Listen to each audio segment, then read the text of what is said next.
As you sit down for Thanksgiving this year with that scrumptious feast of macaroni and cheese and green beans and stuffing and cranberry sauce, pour one out for the turkeys. Except not the one on your plate. Well, you can if you really want, but you should really pour one out for the wild turkeys.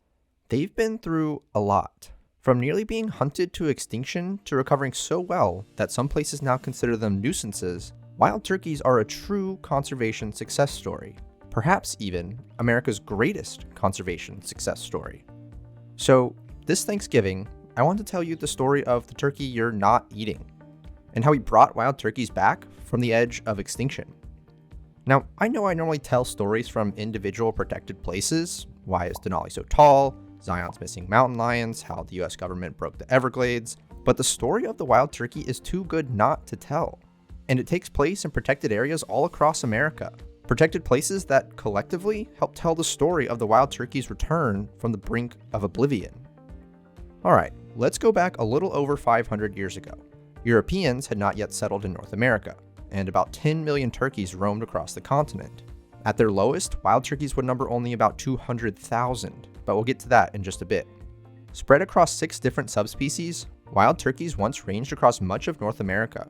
The Mexican wild turkey, now extinct, is even thought to be the original ancestor of today's domesticated turkeys.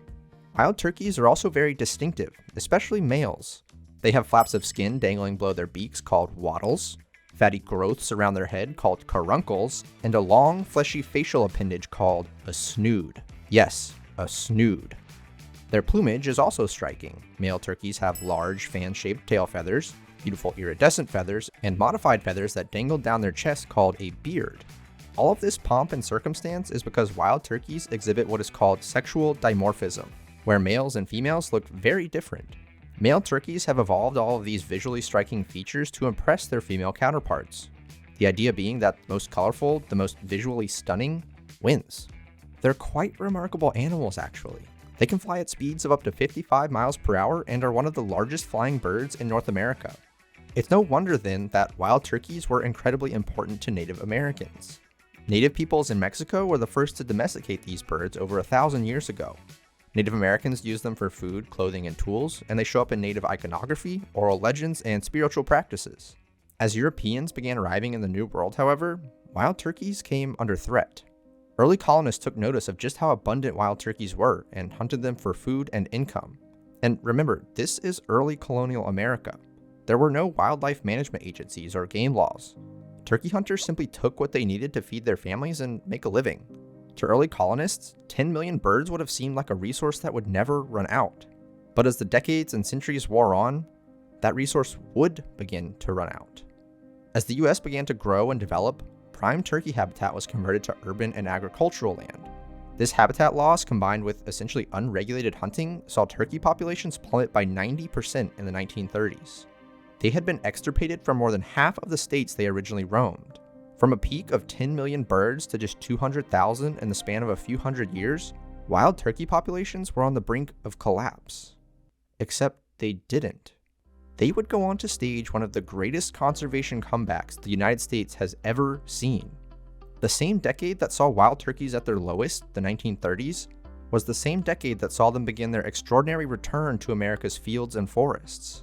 Because, as fate would have it, the 1930s weren't just a tough time for turkeys. The United States, and indeed the world, was in the throes of the Great Depression. Americans were desperate. They abandoned their farms in droves, searching for any opportunity that would stave off economic ruin. As those farm fields lay undisturbed, grasses began to take hold, then shrubs, and eventually trees. And slowly but surely, nature returned to places it once called home. Turkeys, ever the resourceful animal, soon followed. But their return had only just begun. See, their precipitous decline hadn't gone unnoticed. Hunters, fearing the extinction of a favorite game bird, along with conservationists and state game departments, set in motion the next phase of wild turkey restoration efforts. Now that turkey habitat was being restored, the next step was to return turkeys to that habitat. Efforts were made to capture turkeys from existing populations and relocate them to viable locations, where they would then reproduce and increase their numbers naturally. Only, catching wild turkeys proved to be way more difficult than anyone anticipated. Methods like pole traps, pins, and drop nets simply failed, and not enough turkeys were being relocated to produce viable populations. So, restoration efforts then focused on farm raising turkeys and then relocating them to the wild. Only this didn't work either. Turns out that wild turkeys are mama's boys and require their mothers to teach them how to survive in the wild.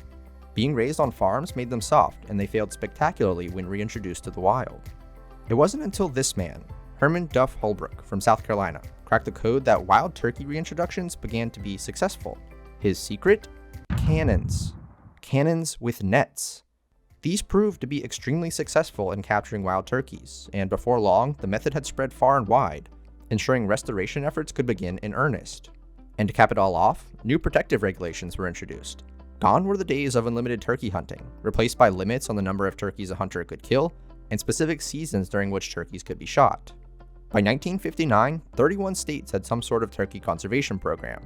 They had returned to their original range and even occupied an additional 16 states they hadn't previously, returning their population to a very healthy 7 million birds. Today, you can find turkeys in every single state except Alaska, as well as in Canada and Mexico. And because you're watching on this channel, you know protected places were involved.